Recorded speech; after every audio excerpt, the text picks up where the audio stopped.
Hello everyone, I'm Carlos Silva from the Lubbock Avalanche-Journal, bringing you another edition of the Red Raiders pregame chat brought to you by Jones & Associates. Before we get to some of the action that will have the number 14 Red Raiders take on the number 23 Florida Gators, let's get a word from our sponsors. If you got cruddy windows, we've got the answer.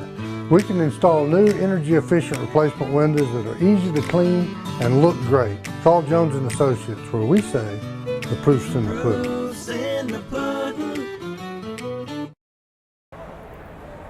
Once again, y'all are watching the Red Raiders pregame chat brought to you by Jones & Associates. I'm Carlos Silva, the Lubbock Avalanche-Journal Texas Tech men's basketball beat writer, and I'm here in front of the American Airlines Center right before Texas Tech takes on the Florida Gators in the second round of the NCAA tournament, the Dallas Regional. That will tip off at 7:40 p.m. estimated on Saturday night inside, of course, right here, the American Airlines Center. For those that are trying to get some comments and questions, maybe a little bit difficult today. We're unable to get some Wi-Fi here, so apologize for that. But like I said, we're still going to be here just kind of giving you all some updates from this game. And of course, if you're not able to get inside the American Airlines Center, this will also be aired on TNT on the old television screen. And of course, for those that are unaware here, the Texas Tech men's basketball team comes into this game 25-9. Florida is 21-2. Or 21-12, pardon me. 21-2 would be pretty impressive.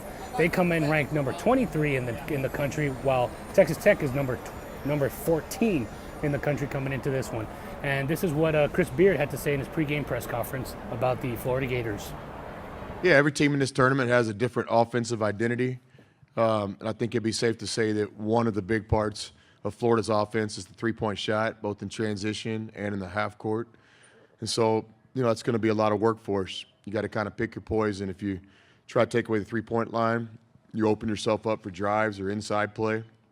But if you sag back, there's certainly a team that can beat you with that one weapon. So that's something we got to figure out. I don't have the answer right now, but I just got to have it by tomorrow evening. Once again, that was head coach Chris Beard talking about the Florida Gators and their three-point shooting. So obviously with that in mind, that means that the Texas Tech guards, that being Justin Gray, Naeem Stevenson, Keenan Evans, Jared Culver, Zaire Smith, there's going to be a huge emphasis on them protecting the perimeter. Not only that, but the three-point line, because if Florida is able to get those three-point shots to go down, they are a team that is very difficult to beat.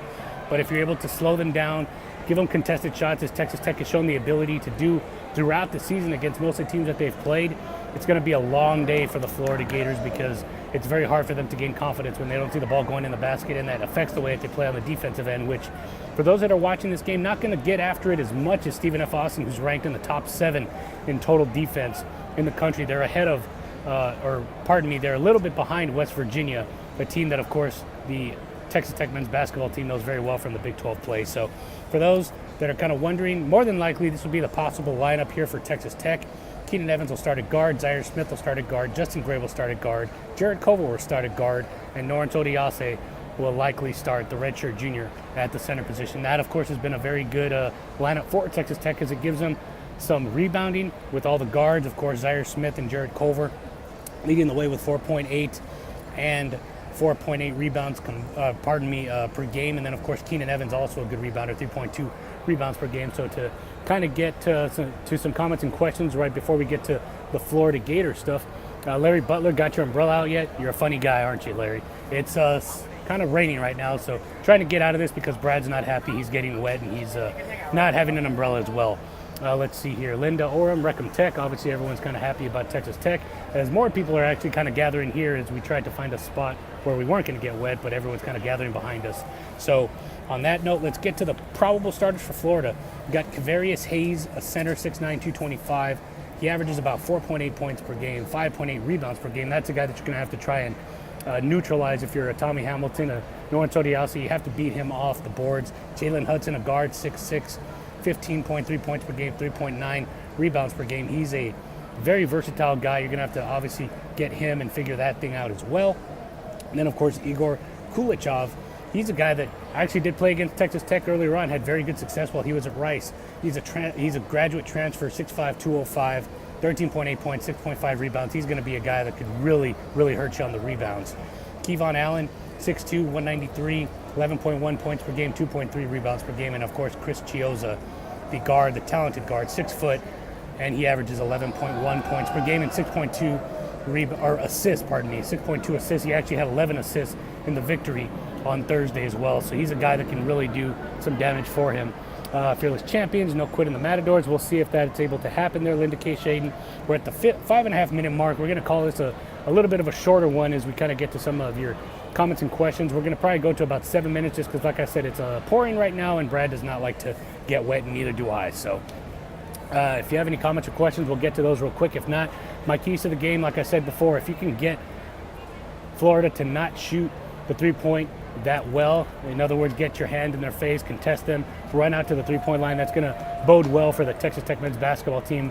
But it took them a little bit of time to kind of get going offensively, but I think with the crowd behind them this time, I think with Jared Culver, he had 4 turnovers in that game as well against Stephen F. Austin, not St. Bonaventure. I'm thinking of all the other tournament teams. Stephen F. Austin, he's going to obviously play a little bit better, and that's one thing that you have to like. And not only that, but then Brandon Francis made a key shot. Davide Moretti made a key shot. I think that's what you're going to look for here. As of course, some people, we are live, so people are going to get behind me and do some weird stuff too. So we're going to see what else we can do here. Let's see here. No Wi-Fi. No, we do not have Wi-Fi. Looks like the recording's a little bit tough here. So we're going to call it a day here. Joe Duncan, let's dance to the Sweet 16. Well, before we do that, let's get to Chris Beard real quick and get his final thoughts on how he feels this game's going to go. Just pleased to advance. Really proud of our players. You work so hard. These games are so hard to win. They really don't define a season. A lot of really good basketball teams, championship basketball teams, will leave this tournament, at some point. But for us, it's just a deal where we want to just try to live another day. It's a team that really enjoys being around each other in practice and games. And so we just feel fortunate to, advance to the second round.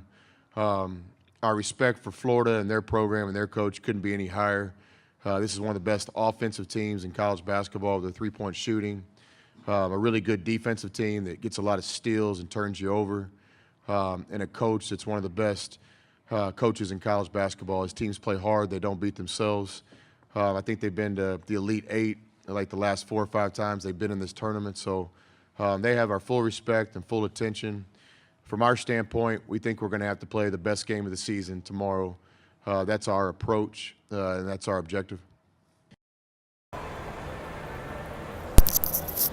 Once again, that was head coach Chris Beard of the number 14 Red Raiders as they take on the number 23 Florida Gators in a 7:40 p.m. tip Saturday night at American Airlines Center. Behind me, as you can see, people are kind of getting here as it's raining a little bit harder as it did. So obviously, fortunately, basketball is played indoors, so it'll be comfy once you get inside. But before that, it's going to be a little bit muggy as you get to the arena.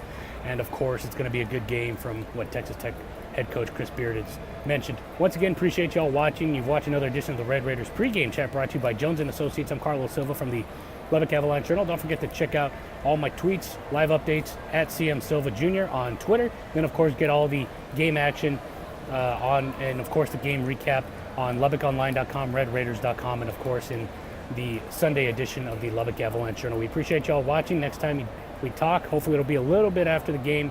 It'll be a little bit later, so we'll see how many people get on there, but we appreciate you watching. We'll see you then.